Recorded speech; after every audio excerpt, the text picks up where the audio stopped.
Hello everyone, and welcome to another exciting edition of GBC IDD Tech Draw 2 in-class assignments number 5. Okay, here we go.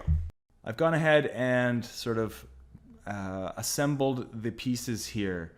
So what I want to do is first show you what we're going to be creating. Something similar to this, very colorful. We have our wearable user with her glasses on. We can see what she's seeing, which is the boardroom, which is these two over here and over here. We can see where she is, which is on the dock at the cottage. And we can see that the people in the boardroom can see her over there in a nice, clean, crisp monitor. So we are going to assemble all of this from this bland background.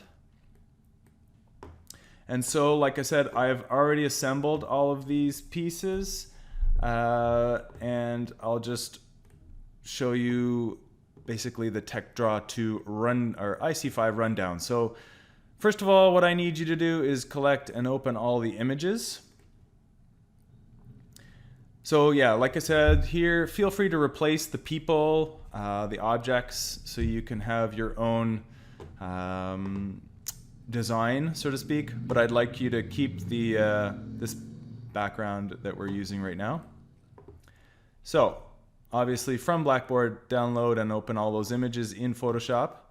Then we're going to create our Photoshop file. So when you're doing that, usually you want to start from scratch. However, in this case, for our template, our boardroom template, if you take a look at it and go up to image and image size, you'll see that it's doable. It's fine. It's a nice big image. We can resize it. We can crop it. We can bring it down. Resolution's fine because this is an in-class assignment, so it's not too big a deal.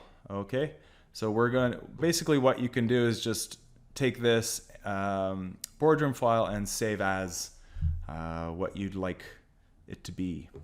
So probably IDD Draw 2 IC5 and then your name and a version number. So like I said, create your PSD file and then assemble all the objects to be composited. So that's what I've done here. You can see we have our cottage.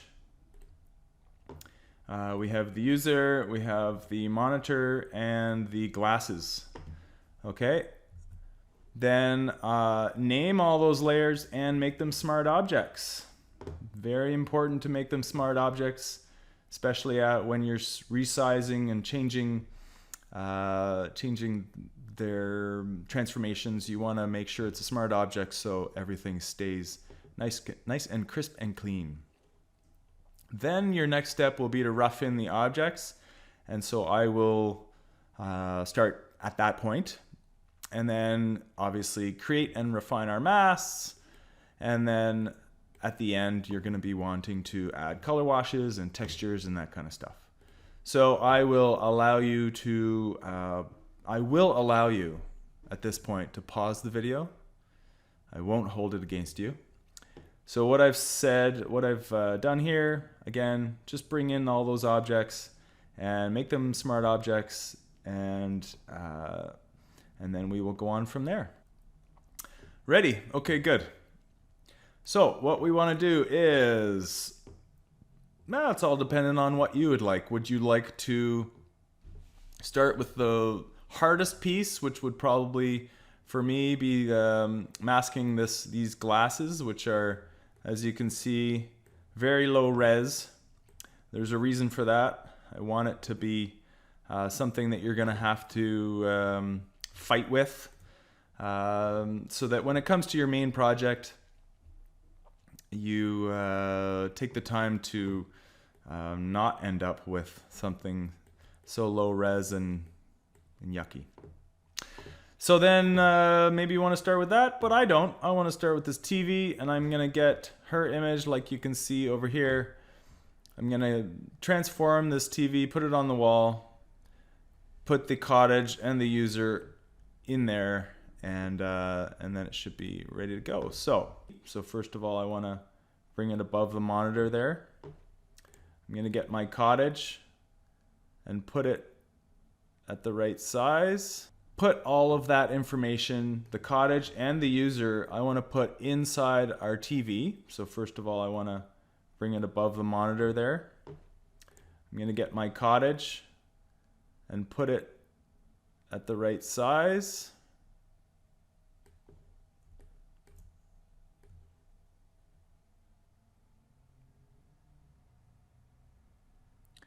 Depending on the resolution of all these pieces, you're going to have to either make it too big, make it big, and use a clipping mask, which is fine.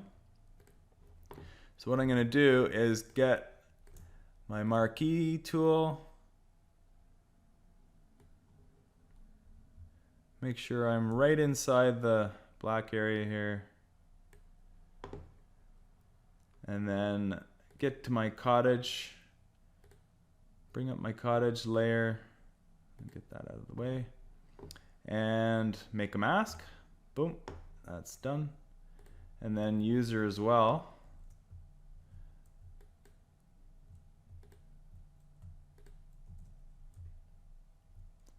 And where are we here? User, cottage. Oh, I was pressing the wrong button.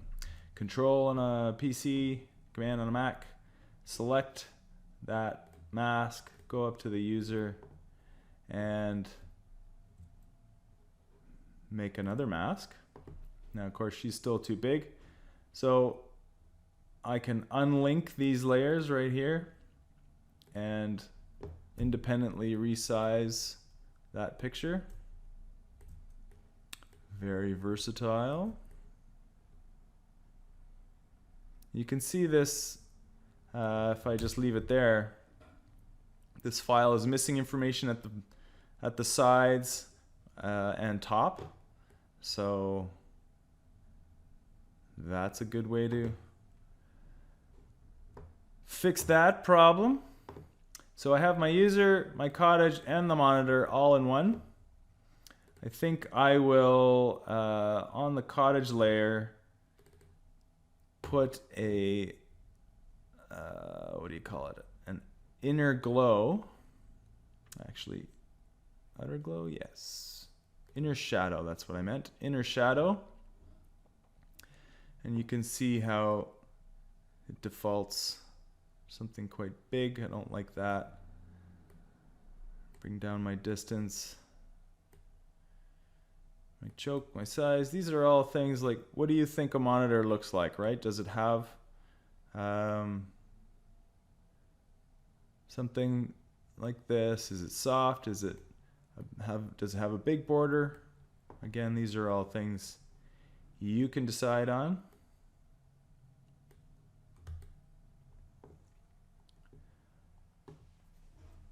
All right. And then I am going to take the user, the cottage, and the monitor, and either I have a few choices here. I can put it in a folder, or I can right click and convert to smart object. I'd like to keep it in a folder because then everything stays right where I need it to be, right where I'd like it to be. Monitor, monitor, monitor. And then I can apply my transformations. So what I'd like to do is put this, resize it to pretty much as big as it's going to get, which would be this line here. Then I'm going to go to edit. Oh, look at that, it doesn't let me. Perspective warp. All right, so instead of that, maybe I can even convert this whole folder. Look at that, convert to smart object. So I've converted the entire monitor folder, into a smart object, and now I should be able to perspective warp it. So how the perspective warp works again is to click and drag right over the entire area of your picture, just making sure you don't clip it at all. Then hit enter, and then move those pins to where you'd like it to be. In this case, quite easily able to follow the perspective lines that are already existing in this image.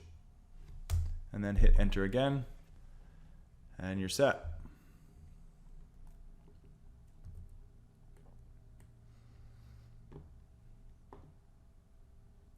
All right, so as with any, I think I mentioned this, rough in the objects. Don't finesse the details until you're happy with the layout.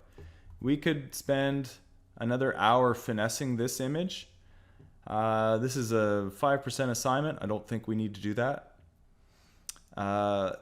We just want to, right off the top, put it where you want it to be, and then finesse it later if you have time. Okay. So what I need to do, actually, I need another version of this user. I just realized I put her in this folder, so I actually need to, I should have duplicated it off the top. What I'm gonna do is make a copy of her and delete that layer mask and click and drag it right back into our main project here.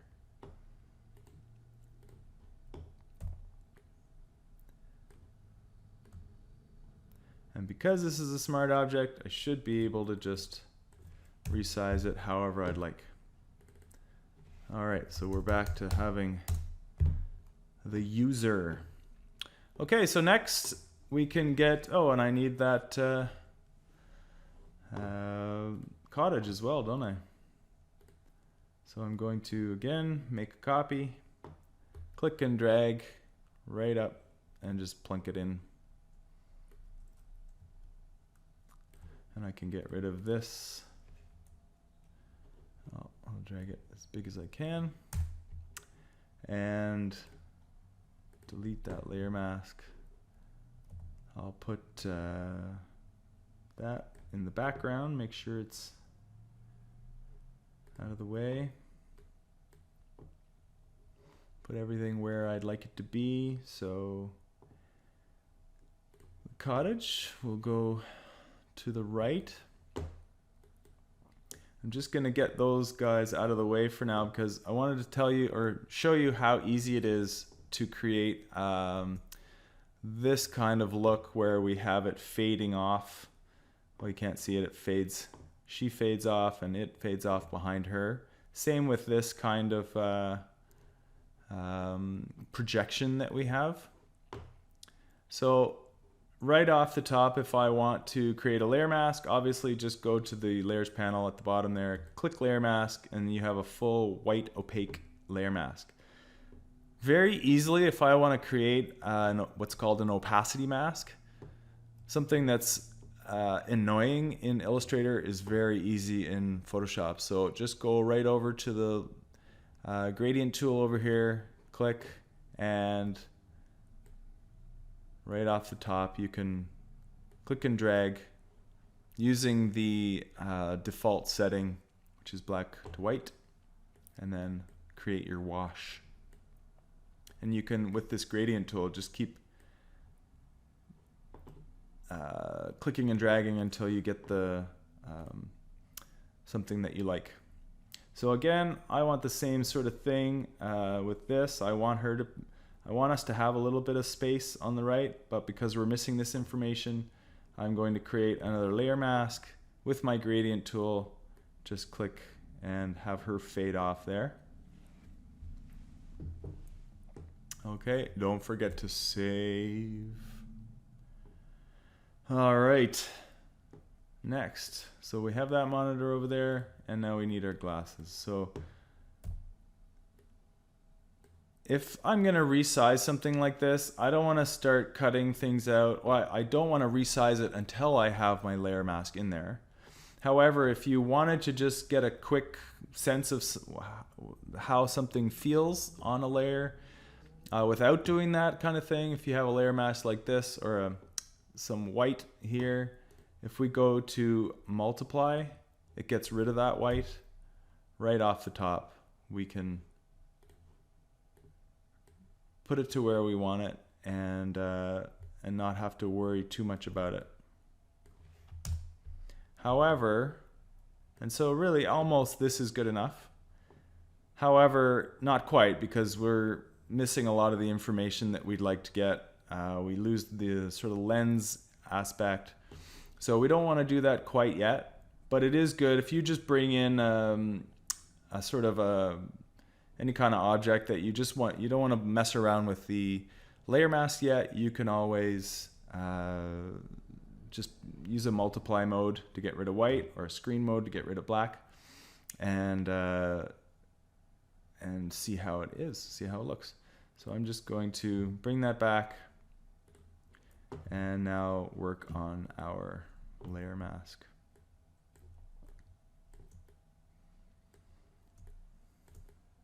All right, so we have our glasses.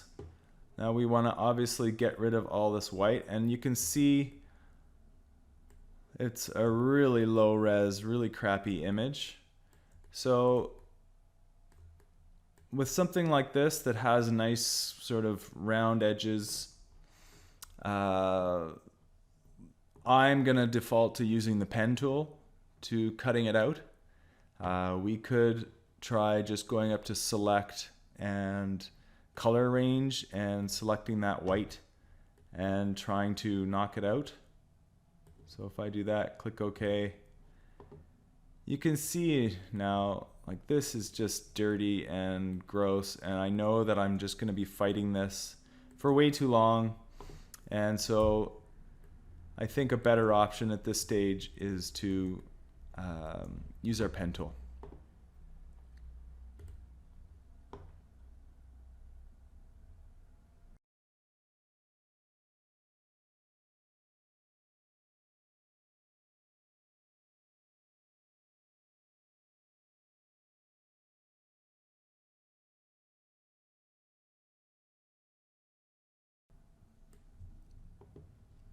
All right, and now that we have it all enclosed, we go back up to the top and we turn our path into a selection.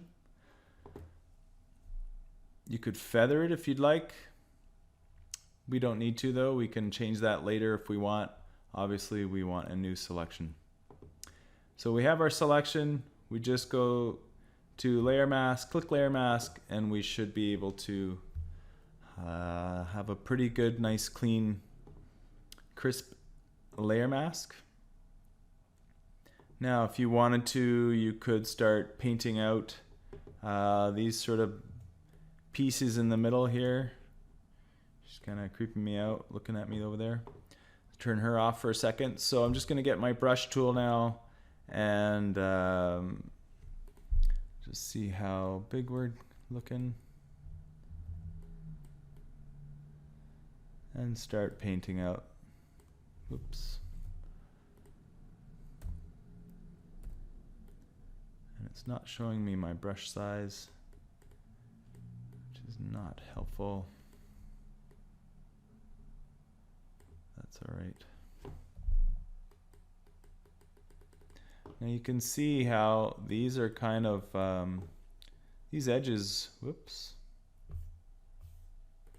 are really quite hard. So I think I might soften that edge after all.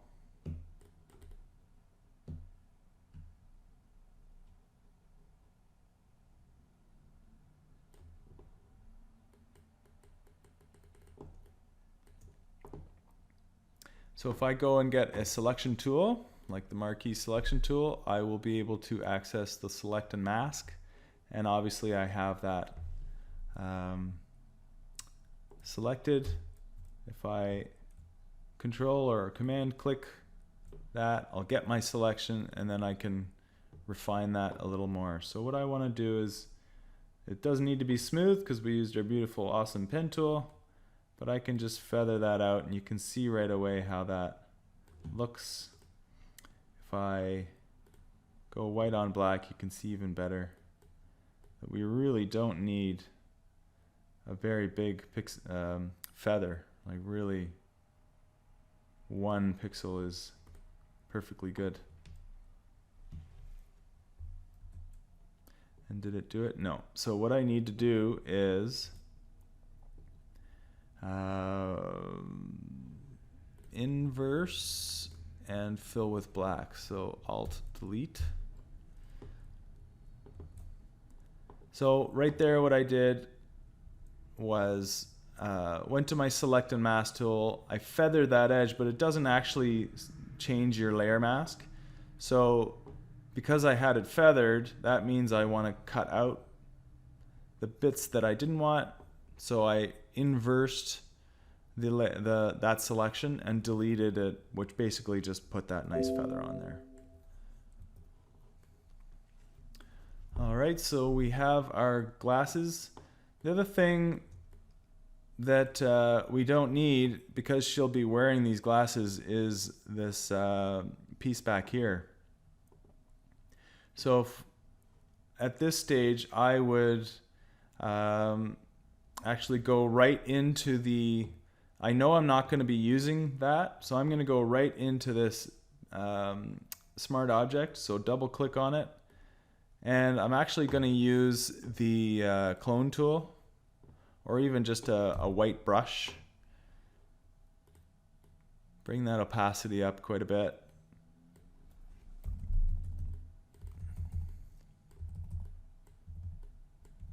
Don't want to overstep too much here, and just paint that out.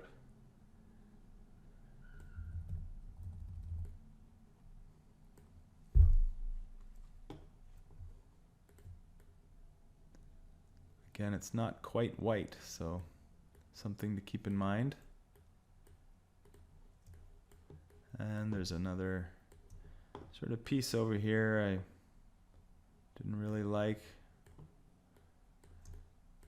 So to get this nice edge, again, make a selection, a stencil or frisket or whatever you want to call it, and then get your brush tool, and then you can paint with impunity. All right, so now I have this. I'm gonna get rid of that too down here.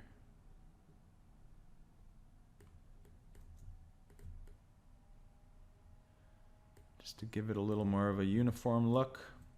Save, close, and then my object should be updated. All right, so let's get our user back here and get our piece on here. So at this point, we can start to resize and place it where we'd like it to be.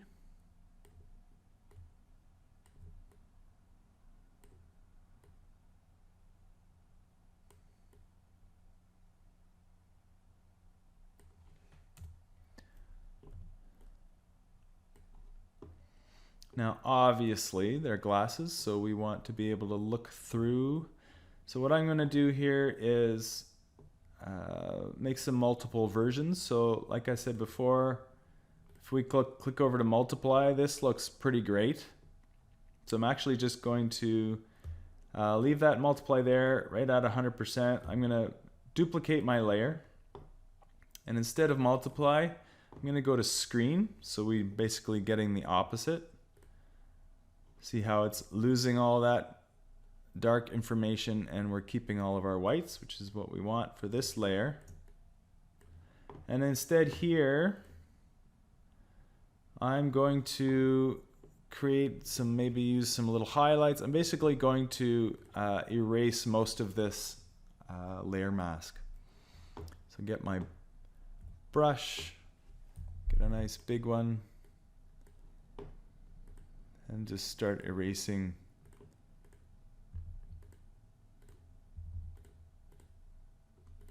Maybe leave a highlight here and there.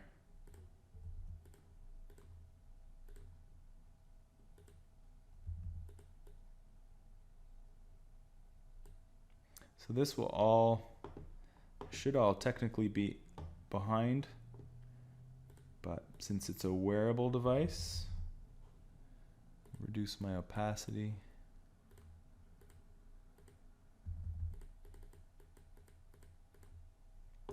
So at least we get the sense that these are glasses and there's some kind of reflection going on.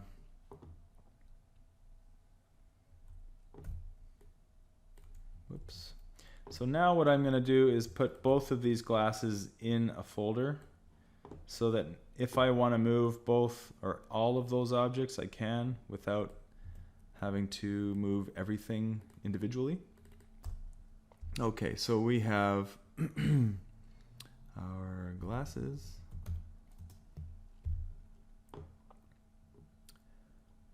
And then we're going to need some shadows. So what I'm going to do is go to my glasses copy and just create a brand new layer and get my brush. Should go and select these nice dark colors over here in the corner.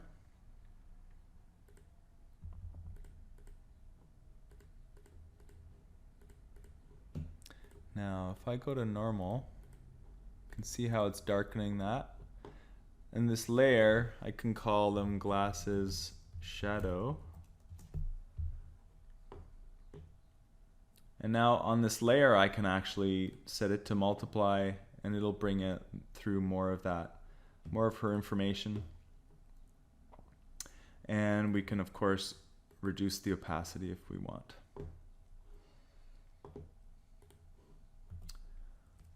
Save again, save. And now I also want to add some shadow here, some nice, more crisp shadows. And look, the best thing to do if you're going to create a shadow is to actually look at an existing shadow. We have all these tones here, which is fantastic. So we can choose sort of medium range one. And get a smaller brush and start filling all that in.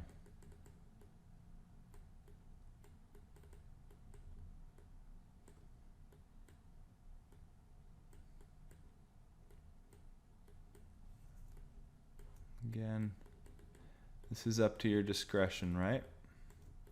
How you think the object would exist on this person's face.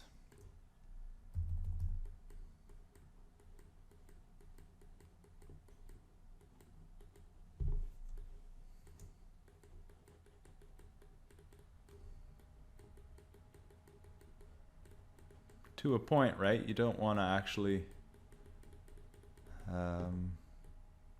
make her look too painted on. Just looking at this screen version here, and I think I'll bring that way down so we can see her a little better.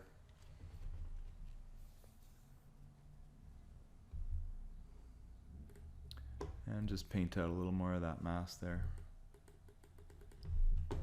All right, so we have our glasses. I can fold that up. I can even put the glasses and the user in a group. So we just call that one user. And now I should be able to move her around and the glasses, all of it independently. So again, that's what having groups within groups is always very helpful. So okay, next we want to, what are we looking at here? So we want to see her displayed information. So we do want to get another copy of this boardroom and put it in front. If you see here, we do have these sort of lines coming out indicating maybe that's what that's where the source of the imagery is coming from. Either you can go from the side here. I think that's probably what it might actually be. But in this case, we decided, we'll go shoot lasers from our glasses. Kind of want glasses that shoot lasers. Okay, so I will need to get a copy of this boardroom. Click and drag. And I will call it boardroom viewer projection.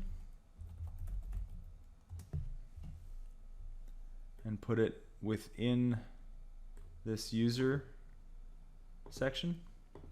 Now obviously, if I turn all this off, turn off that monitor, you can see this boardroom is way too big now. So we want to bring it down. Not too big, not too small. I always like to leave things as big as they can be. If you want to see through, you can sort of tilt that. We don't need to tilt it to the exact angle that she's at, because that's kind of weird. We want to sort of, I don't know, meet halfway.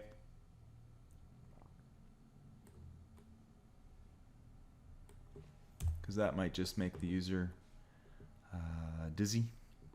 And then we want to manipulate this image. So let's do transform and then distort. That's always a good one. Warp. Is it warp? Yes, sorry. It's transform, distort. And now you get these handles here, and you have our little Bezier handles. Perfect for giving us a little bit of distortion. Hit enter and you're good. Now, the only thing that doesn't do is give you the ability to change it. So it is actually a destructive change to that projection. Something to keep in mind.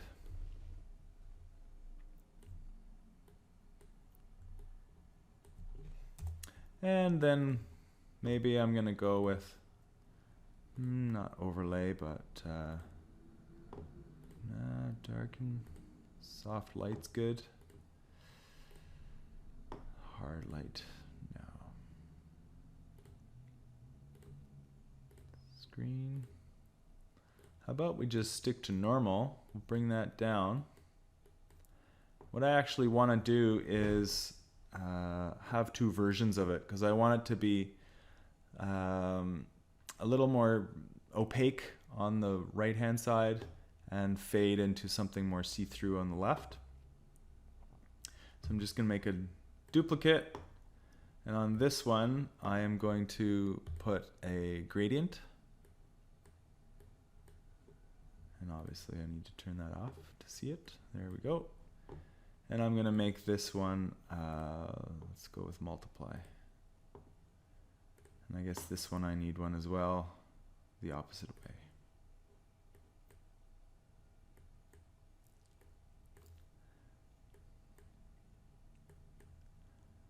So you can see here now, if I turn this top one off, I really only have our opaque version coming off to the right, and our multiplied version, or maybe I'll go back with that overlay.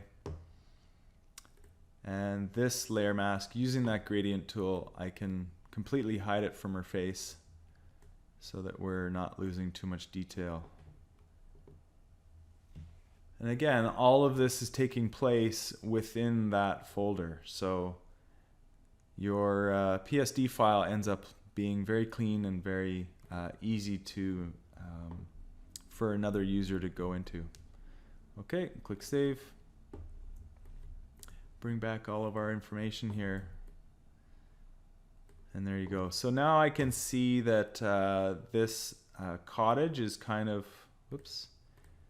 If I turn off all that, you can see the cottage is kind of coming in a little too much. So I want to get my gradient tool again, G on the keyboard, and make a new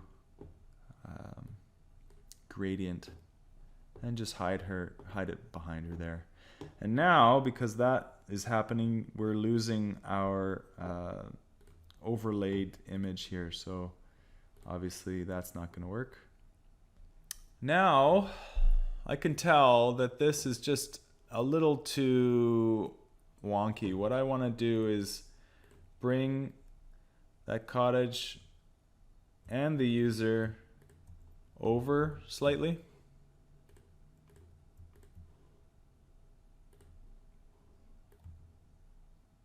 Because I don't need to see too much of that boardroom. We can sort of get the sense. I'm going to put her left shoulder pretty much halfway, or just over halfway. And then I'm actually going to get our crop tool and just move in that left side a bit. There we go. That feels better to me. All right, so pretty much our last step is well, we've created and refined our mask, so we need to add color washes and textures, if that's what you are going to do. That's what we would do, is go up to our top layer, and we can very easily just go down to the bottom here, and we can select a photo filter.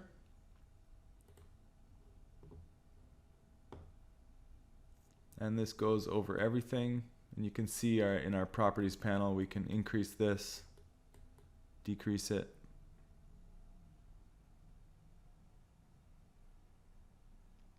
Just to put a little bit of a wash over everything, or we could go the opposite way. Could do a sepia.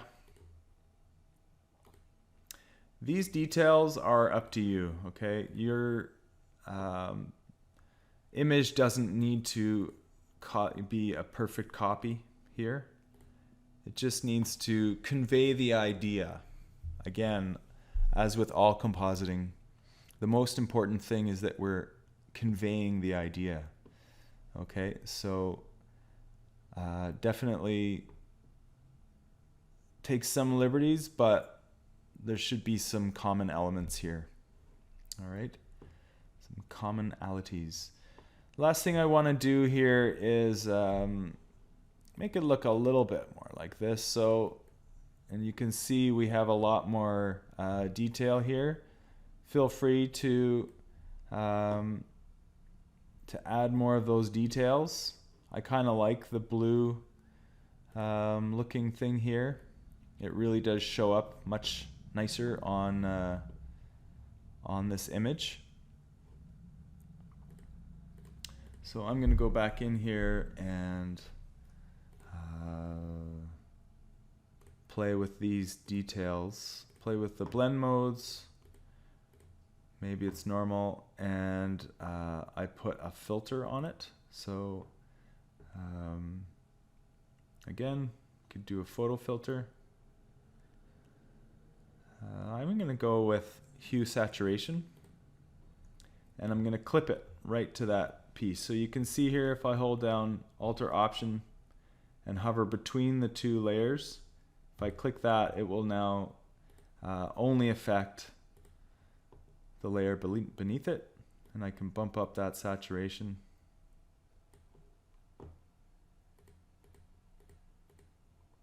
All right, and that should be good. What's going on here?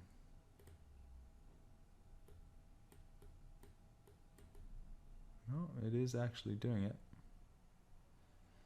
So obviously, if we change that, we can change our hue, play with those details.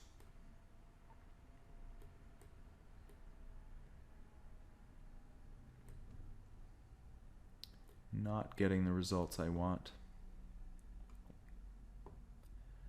So maybe instead of hue saturation, and I'll just take that away, what I could do is put a wash right over top of this projection. So I'm going to select the existing piece there. Going to go up to Layer, New Fill Layer, Solid Color, and just click OK. And choose the color I want, something very cool and corporate-y. Sure. And then, of course, change the blend mode, right? And now we're starting to get the kind of look we wanted.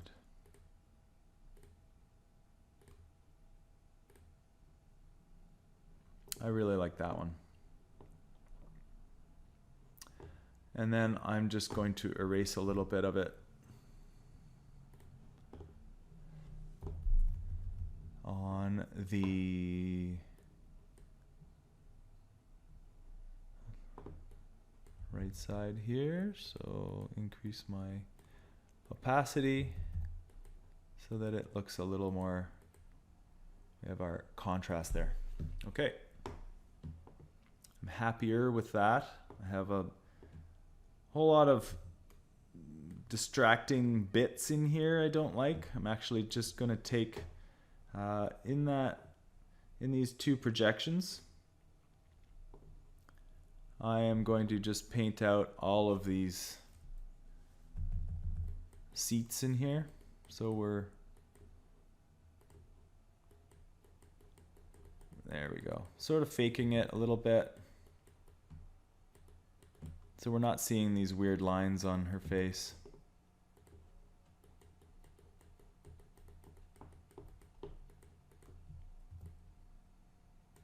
And there you go. A little better. All right, so I think I'm more or less happy with that. I might even put another filter right on top of everything just for the curves. And comes up here, you can see, get some nice rich tones out of that.